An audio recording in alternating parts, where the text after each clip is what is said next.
Ladies and gentlemen, welcome to the Sigil, and I'm starting to get worried that we may not have the tools to protect freedom and to save this country from this progressive regime that is literally trying to take over the country and impede. They think they're unaccountable to the president, they're unaccountable to the people. We're just a bunch of dummies who can't think for ourselves, and they need to think for us. Well, with Trump just abolishing the Department of Education, they're talking about the education system here, and I want to just listen to this diatribe that she's the delusional leftist on Fox, and I feel like they keep her on there just to kind of so that they get a good understanding of how the other side thinks and how delusional they actually are. But let's listen to this diatribe she goes on here, because it shows how the world that these people live in. And you know how on this channel I say almost every single problem that we face in this country right now can be directly associated to one of these leftist lies. These lies that socialist, communist lefties come up with, and they literally have a large portion of the country believe in this bullshit. In this case, the lie happens to be that America is not a Christian nation. Yeah, that's one that they really got people believing. So let's check this out. Both kids have access to a public education. I don't hear them talking about impoverished. Because we're against it. I know you are. Thank you for admitting it on such a public forum. They want to end up privatizing it. They want a voucher system, which means that kids who can't get to those schools, don't have enough money to, or frankly want to go to public schools, won't have access. And they also have all of these religious kooks, like the superintendent. Can we just point out how just insane that was right there alone? Like, you're really arguing to me that Republicans don't want disabled kids? That's what she said. Republicans don't want disabled kids to get an education. Then she says, or if they want a public education, have you ever met anyone who wants a public education and doesn't want the best education that they can get, like, for their kids? It's just mindless idiocy that comes out of these people's mouths nonstop. But it gets worse. Of Oklahoma, who wants to spend millions of dollars on Bibles for the schools, Trump Bibles, because it's all a grift. They want to make it private. They want to make them religious institutions. And that goes against what you're supposed to do in America. So does it need reform? Does it need to be made? You hear that? It goes against what we're supposed to do here in America. Because in her delusional, fried worldview, America's not a Christian country. Christianity had nothing to do with the founding of this nation. They believe that because because they have an inability to look at history. They've got an inability to look at fact. We're lesson 1 of the Constitution. Listen to what he says right here, what they say. And for the support. Somebody read this. And for the support of this declaration, with a firm reliance on the protection of divine providence, we mutually pledge to each other our lives, our fortunes, and our sacred honor. What else do they have to pledge except those things? Divine providence. That's a pledge of everything. Right. Really, that's another reason why I named this channel The Sigil, because the sigil really represents everything that we have lost as a nation. Like the oath. You know, these people have tried to kill off God altogether, and if there's no God, there's nobody to make oaths to hold you accountable to those oaths, you know. So let's just continue here, because it gets better. We pledge all of that, and who do they pledge it to? Each other? Yeah, you know the war literature, right? People do uncommonly brave things on battlefields, and many people do it. And most of those people didn't think they could before they did. One of the themes that emerges from the battlefield literature is they do it for each other. They don't want to get shot. They can't stand the image of their friend getting shot. Can't bear it. They love, right? These guys are in this room. It's actually the room where the Constitution was written too, later. They're in this room, and they're promising each other. See, that's a big pledge, and a pledge of everything. And in the name of who do they make this pledge? Divine providence. Yeah, who's that? Their creator. Their Yeah. As was creator, mentioned in the beginning. not God, not Jesus, whoever the creator is. So here's the thing, right? Whether you like it or not, and whether we should continue, whether it should continue to be this way, whether it's necessary to have a God, as, for your culture to continue to thrive, all that is up for debate. But the facts that this country was created and influenced by God and Christianity is not up for debate. It's an absolute fact that all of Western civilization has been influenced by God. All of our traditions directly from the Bible. Like, as a matter of fact, it even gets worse than that. The founding of this country, George Washington himself, the entire founding of the country was based on an idea called divine providence. Not socialist providence, not ignorance providence, divine providence. Like, our entire civilization, not just the United States, the entire West has been, throughout its entire history, has been nonstop influenced by Christianity. But so yes, whether you like it or not, the facts are we are a Christian country. Period. Whether you like it or not, everything we do, our traditions, Christmas, the days of the week, all of it are influenced by Christianity.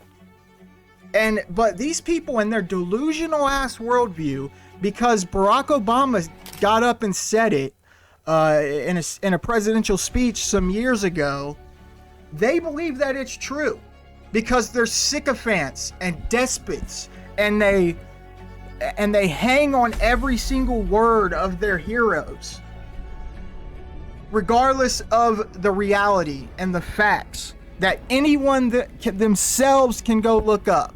On the factual account of Let me just take up Barry's question about the deep truth issue here and try and connect it to Ayan's argument, right? I think you can see the conflict between atheism and theism as fundamentally a conflict about what is the primary fact in the universe, mind or matter, right? Does mind come first or does matter come first? If mind comes first, you don't have to be a Christian, but you do have to be some sort of theist, or at the very least, some kind of pantheist. If you say matter comes first, then you're going to have a very hard time explaining why minds are actually meaningful agents in the world with the kind of rights and dignity and capacities that are ascribed to them by our debating partners. The points I made very briefly in my opening remarks were to suggest I think we have a lot of data from science, philosophy, and human experience, especially over the last 200 years, under conditions of increasing secularism, to make the case that mind has a primary role in the universe. This helps explain why the universe at the highest level, seems designed with human beings in mind. It explains why we, coming up from below in our consciousness, are capable of doing the things that Adam was talking about. How do you build the iPhone? How do you go to Mars or the moon if you don't have confidence that the universe is regular and consistent and mathematically beautiful and made for us to discover? These two things connect, and they also help explain the resilience and persistence of religious experience, which I, as a weirdo supernaturalist, think is an underrated argument for the truths of religion. So where does that get you? Again, really, I couldn't agree more with that. I'm not a super religious guy, but you can see that people feel something, when they're in them church rooms and got their arms waving in the air and they're crying, and people really, they feel something, you know, and it is really hard to explain. Even something as simple as like, if there is no God, there is no creator that created humans and favors humans, why hasn't ants, you know, developed to huge brains to take over the world by now? There's so many things that the existence of an omnipotent creator, it fits the bill more than anything else does, that's for sure. It doesn't get you to dogmatic truths of any particular faith, but it gets you to the point where Ayan comes in and says, okay, if there probably is a God, then it's reasonable to look around the world.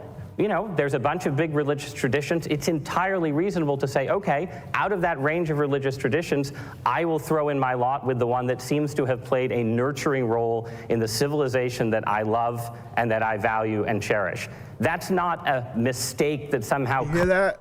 It played a nurturing role in the civilization that I reside in. So it is natural for people to have an affinity towards God and Christianity, because Christianity is what molded the civilization around us. It's just, I'm glad, what's her name here? 100%, but come on. All the Democrat politicians, Let me tell you Janine, send something. their Yeah, kids tell her, to please. private I am going to tell you. All Number right, one. I'm ready. Number one, we are one nation under God, and don't make a joke about that. Do you think there Number should be two, Trump Bibles number in two, public And the Trump Bibles is simply because we got our entire education system has been subverted by Marxist idiots. And the Trump Bible has the Constitution in the front of it, or the back of it, or whatever. And we want these kids to not be retarded about their, you know, about civics and about like she is, about the founding of this country. Maybe that's why they use Trump Bibles, because it's the only Bible that has a copy of the Constitution connected in it. Or it just could be a grift. Maybe that's why. So I got just one more point of this that I want to show you guys, just to show you guys the level of know-it-all delusion that we're dealing with here. We're talking people that think they know everything, they got it all figured out, that couldn't be more wrong in their life about something. It's not. But Ion would say it's because of Christianity. No, it's irrelevant. These are orthogonal. North Korea, Soviet Union. So these are not atheistic governments. Atheism is orthogonal to this. These are communist governments. Yeah. Communist governments aren't atheistic. They're orthogonal or whatever. You see, these people are out of their minds, and this is why we cannot let them win this argument, because it literally means the destruction of the entire West. If we let this battle for morality that's happening here, if we let them win, you might as well toss morality out the window, because these people think communism is okay. And it's just orthogonal. And it wasn't atheistic at all. Despite the fact that they persecute religions, anybody that they catch, engaging in some faith likely gets murdered on the spot. But no, they're not atheistic. They're just orthogonal. These people are complete morons who have been educated into thinking they know better than history. It's pathetic, and this is why these people need exposed. This lady here finally, I'm glad she checked her on her stupidity. Like, no, we are one nation under God, and divine providence was the reality that our founders lived in. And yeah, the founding of this country was directly related to Christianity. So it just shows the ignorance that we're dealing with and the level of delusion that we're dealing with here. Like, the worst type of people, the worst type of person is a stupid person, because the stupid person can commit evil and not even recognize it as evil. And that's what we're starting to deal with here in our country. Like, these people are moronic, insanely delusional, and they think they're right, and there's no telling them that they're wrong, period. And this is why I'm really starting to feel like the country might be doomed already. With all these federal judges and shit popping up, thinking that just to get a spot in the limelight, they're gonna go along with the radical vision and try to stop Trump in the name of, radicalism or whatever they're doing. Like, it's starting to really make me worry that as amazing of a job as the founders did with all the documents and the separation of powers and everything, like Lincoln said, we're gonna find out here soon if this system or any system so far envisioned is equipped to survive. And I'm really starting to wonder, like, if a federal judge can usurp the president's authority, then we're not living in a free country anymore. And we are, like, if that's the case, we're like 10 years away or less from like a socialist dictatorship.